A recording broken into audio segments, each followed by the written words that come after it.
Namun saya betul-betul bisa memahami, Mbak, bagaimana perasaan adik-adik kita di U20 dan para supporter bola tentu saja.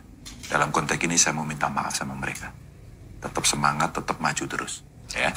Dan tentu saja mungkin itu diasosiasikan kami bisa andil sedikit atau banyak atas tidak terjadinya penyelenggaraan ini. Namun tentu saja dalam konteks lain kami punya sikap yang harus saya sampaikan pada publik. Maka untuk adik-adik, tak maaf, terus berlatih. Fatwa itu pendapat. Fatwa bisa didebat. Fatwa tidak mengikat. Fatwa itu opini, tidak suci, meniscayakan toleransi. Dan sebaik-baik fatwa, suara hati nurani. Inilah Fatwa Guntur Romli. Assalamualaikum warahmatullahi wabarakatuh. Salam sejahtera untuk kita semua. Shalom, Shalom Aleichem, Om Swastiastu, Namo Buddhaya, Widedong Cien, Rahayu, Salam Nusantara. Akhirnya Ganjar Pranowo meminta maaf. Hal ini menunjukkan kebesaran hati Pak Ganjar Pranowo yang meminta maaf kepada para pemain U20 dan seluruh supporter sepak bola di tanah air kalau dia dianggap ikut serta atau terlibat dalam gagalnya Indonesia sebagai tuan rumah Piala Dunia U20. Meskipun tentu saja sikap Pak Ganjar tidak berubah soal hubungan dengan Israel. Karena sekali lagi ini bukan sikap Pak Ganjar, ini bukan sikap Partai PDIP, ini bukan sikap Ibu Megawati Soekarno Putri, tapi ini adalah sikap resmi negara kita, pemerintah kita yang sampai sekarang tidak mau mengakui Israel dan hanya mengakui Palestina dan memiliki hubungan diplomatik dengan Palestina. Indonesia sampai sekarang tidak memiliki hubungan diplomatik dengan Israel. Nah, ini yang harus kita sadari. Kenyataan inilah yang menjadi realitas politik yang ada di negeri kita. Ada konstitusi, ada undang-undang, ada peraturan menteri luar negeri yang melarang negara yang tidak memiliki hubungan diplomatik dengan Indonesia untuk mengibarkan bendera di sini, untuk menyanyikan lagu kebangsaan di sini, untuk disambut secara resmi di sini. Ini adalah aturan yang ada, maka tidak boleh dilanggar. Pak Ganjar tidak boleh melanggar, sampai Presiden Jokowi pun tidak boleh melanggar. Nah, karena itu ya memang opsi yang ditawarkan pemerintah kepada FIFA bahwa andai timnas Israel mau bermain di Indonesia maka tidak boleh mengibarkan bendera, tidak boleh menyanyikan lagu kebangsaan, dan tidak bisa disambut secara resmi. Tapi ini kan opsinya yang ditolak oleh FIFA. Akhirnya Indonesia gagal menjadi tuan rumah U20.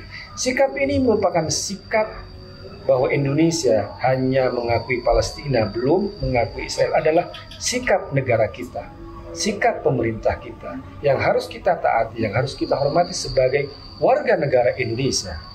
Ya, kalau ada orang yang ngaku warga negara Indonesia tapi tidak mengakui aturan di negaranya, di pemerintahannya, ya masih WNI warga negara Indonesia atau WNI warga negara Israel. Kita kan bisa bertanya soal ini ya, karena inilah realitas politik, realitas negara kita, pemerintah kita. Ya, kalau memang mau ada perubahan sikap negara kita, pemerintah kita, maka disitulah perubahan bisa berjuang melalui perubahan-perubahan politik. Ya, karena ya sampai sekarang saya sendiri pun adalah orang yang pro terhadap negara Israel dan juga negara Palestina. Saya adalah pro pada two-state solution, bahwa harus ada dua negara di sana, Israel yang berdaulat dan Palestina yang berdaulat. Tapi sekarang pemerintahan Israel sekarang tidak mau mengakui negara Palestina. Kemudian di Palestina sendiri juga ada pihak yang tidak mau mengakui negara Israel. Inilah dua pihak yang merintangi usaha perdamaian antara Israel dan Palestina.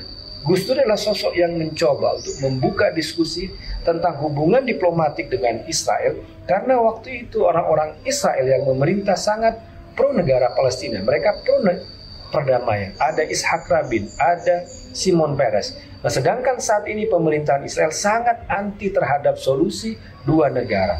Mereka anti terhadap two-state solution. Ini persoalan yang nyata. Ya, tapi kembali ke soal Pak Ganjar, ini juga menurut saya membuktikan Pak Ganjar orang yang konsisten, meskipun dia harus berhadapan dengan pendukungnya sendiri, harus mendapatkan serangan dari kekecewaan, tapi ini soal konsistensi pada konstitusi kita yang memang anti kepada penjajahan. Sebagaimana Pak Ganjar juga anti kepada intoleransi, radikalisme, dan terorisme karena bertentangan dengan konstitusi kita. Karena itu saya mengajak Anda untuk tidak memandang Pak Ganjar secara standar ganda. Jangan hanya suka atau cinta kepada Pak Ganjar yang konsisten terhadap konstitusi dengan melawan intoleransi, radikalisme, dan terorisme. Tapi Anda mencaci Pak Ganjar ketika Pak Ganjar juga konsisten membela konstitusi dengan anti penjajahan dan imperialisme. Ini adalah standar ganda. Harusnya sikap konsisten Pak Ganjar melawan intoleransi, radikalisme, dan terorisme karena membela konstitusi, demikian pula anti-imperialisme, anti-penjajahan, itu adalah bentuk konsistensi dari Pak Ganjar terhadap membela konstitusi kita. Demikian, wassalamualaikum warahmatullahi wabarakatuh.